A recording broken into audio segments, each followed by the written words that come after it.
Bueno, buenas noches. Mi nombre es Marcia. Continuando con lo que mi compañera les estaba diciendo, voy a entrar más al concepto de la enseñanza. El paradigma destaca que el proceso de desarrollo psicológico individual no es independiente o autónomo de los procesos socioculturales en general ni de los procesos educativos en particular. Bunner, en 1988, da a entender que los procesos educativos en general como foros culturales, es decir, como espacios en los que el estudiante puede interactuar de una manera continua. Las metas de la enseñanza.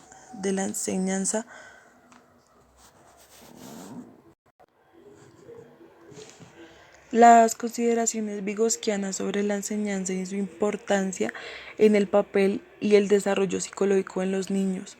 Podría comentarse la primera intención y en la educación formal.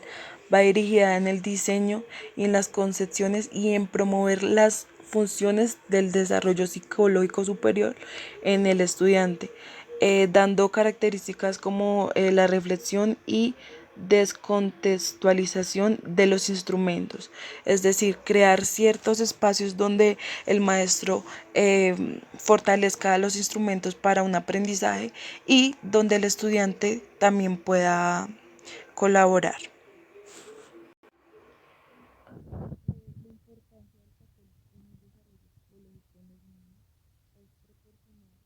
Miembros de la sociedad afectados los saberes necesarios que generalicen a los jóvenes deben apropiarse y controlar y modificar. Es decir, que toda la educación sea dirigida a, a los estudiantes sin importar la clase económica que tengan.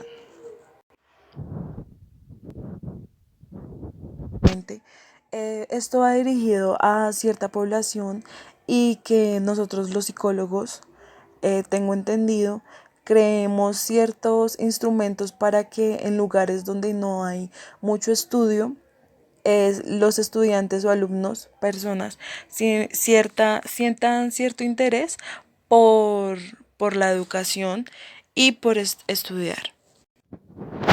La meta de los educadores va dirigida en todos los procesos, sin embargo, no es posible sin el apoyo de personas capaces cuya participación es impredecible, es decir, como el alumno debe estar interesado en las actividades, el profesor también debe estar interesado en crear ciertas actividades creativas, innovadoras y originales que permitan tarde o temprano los saberes a personas afectadas. Sin embargo, también hay que tener en cuenta la tecnología y muchas otras técnicas para el aprendizaje.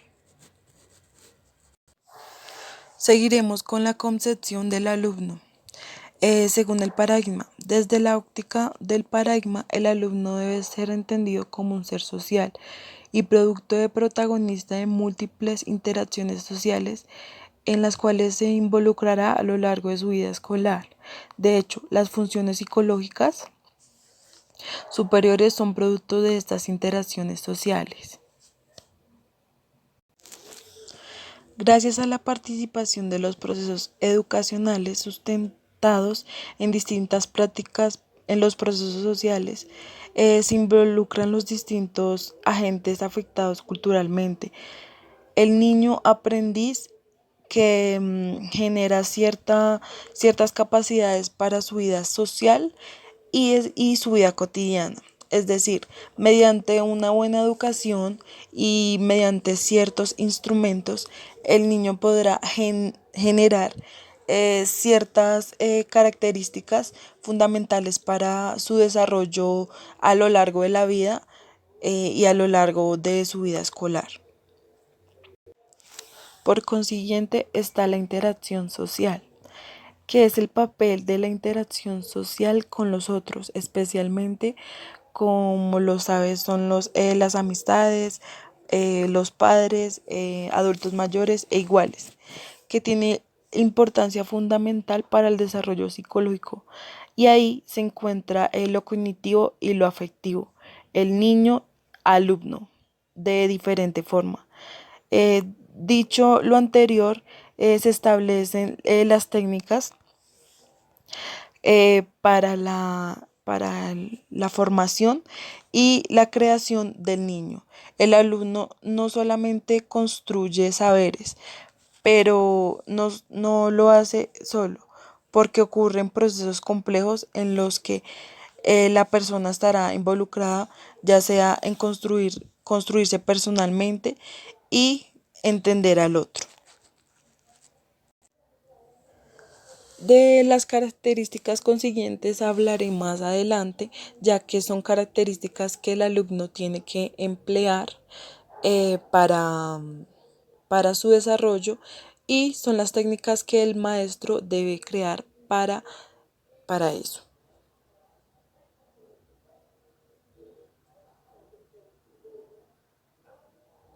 Bueno, seguiré con la concepción del profesor, que es un agente cultural y mediador. En este contexto, el profesor será un agente, cultor y un mediador que que enseñará en un contexto de prácticas y medios socioculturales determinantes y como un mediador entre los saberes socioculturales y los procesos de aproximación de los alumnos. Así, a través de actividades conjuntas e interactivas que el docente procede proviniendo de zonas constructivas, es decir, crear ciertas actividades para un buen entendimiento, para que así el alumno se apropie de los saberes gracias a los aportes y ayudas estructuradas de las actividades escolares. La participación. La participación no solamente es del alumno, también es del profesor y su participación es en el proceso educativo para la enseñanza de algún contenido de saber. Circular se plantea al inicio como como una relación asimétrica con los alumnos. No podría ser de otra manera, puesto que el docente debe conocer el uso funcional de los saberes e instrumentos culturales.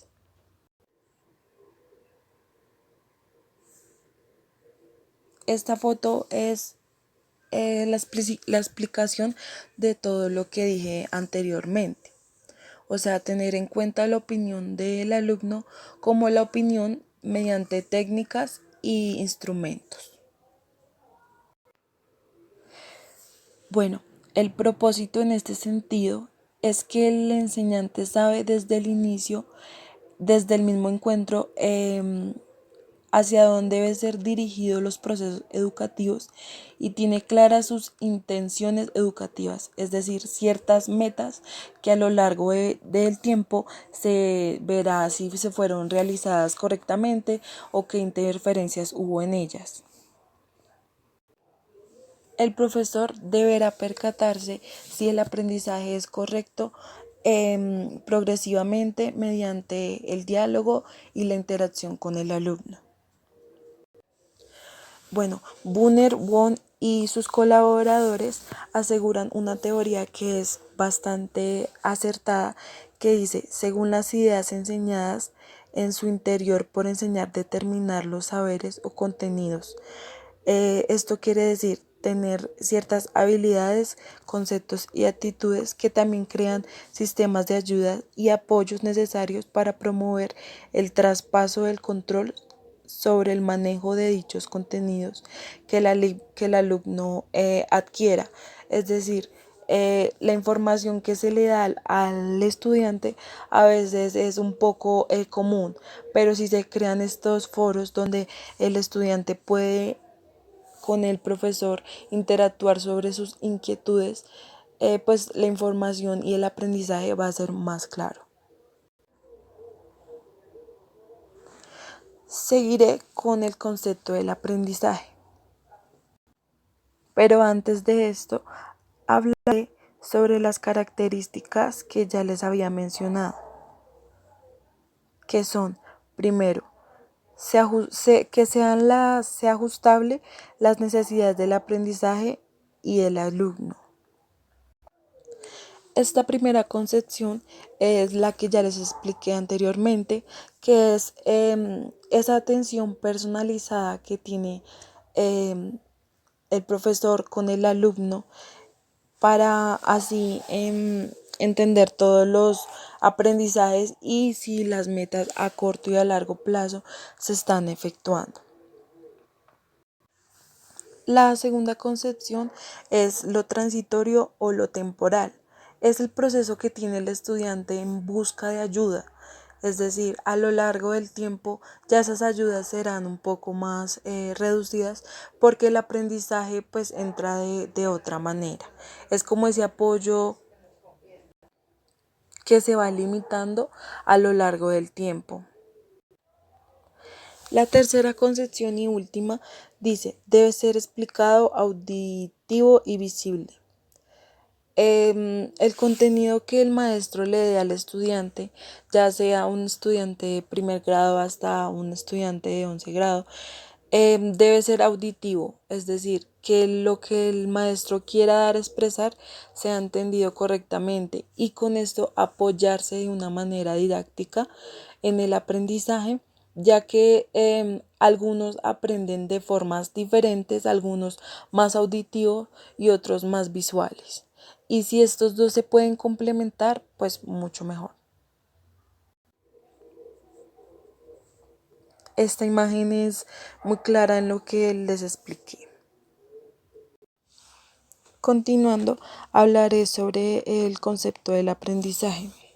Según el paradigma presenta varios comentarios alusivos a tres aspectos trascendentales, pero así muy significativos. El primero es la relación entre el desarrollo y el aprendizaje como un concepto de carácter esencial entre lo social, lo interactivo y la relación entre el concepto. Vygotsky siempre sostuvo que el aprendizaje esencial humano es un proceso especialmente interactivo. De hecho, como hemos señalado, él empleó una expresión en recursos que hace alusión necesariamente al aprender, pero al sí mismo a la enseñanza.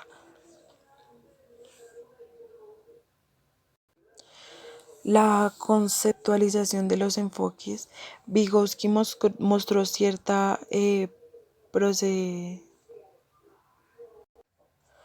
propensión a considerar que el desarrollo de los procesos madurativos como los conceptos determinantes en relación con el aprendizaje, de modo que simplemente iría por detrás de los logros, conseguirlos por la propia dinámica del primero. Esto quiere decir que iban por posturas totalmente diferentes porque Vygotsky iba más dirigido hacia la forma en la que se hiciera y este enfoque de la lectura va más dirigido hacia lo que el estudiante muestre. Van un poco en conjunto, pero tienen sus diferencias.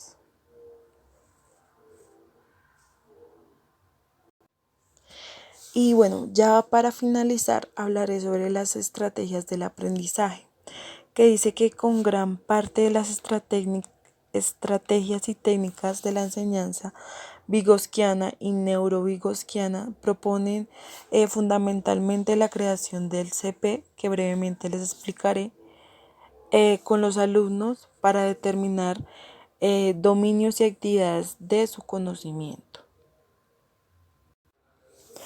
Bueno, para el proceso se supone que el profesor debe ser un agente experto encargado y para así medir la situación entre el encuentro del alumno y los contenidos socioculturales que forman parte de eso. De los currículos escolares, en este sentido el profesor deberá construir un contexto de aprendizaje en conjunto de los alumnos para aproximarse al conocimiento particular y así manejar los escenarios instrumentales óptimos que faciliten la negociación de las zonas y el aprendizaje. O sea, la interacción de el profesor como la interacción del niño.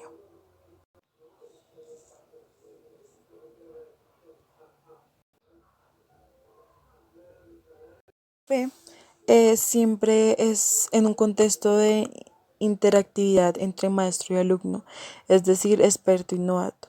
Y el interés del profesor consiste en trasladar la educación de los niveles inferiores a los niveles superiores. Bueno, este personaje que está aquí señala una serie de criterios de intervención para la ayuda y la asistencia de la construcción del CDP. Para así tener un aprendizaje significativo en los alumnos, algunos criterios son basados en A.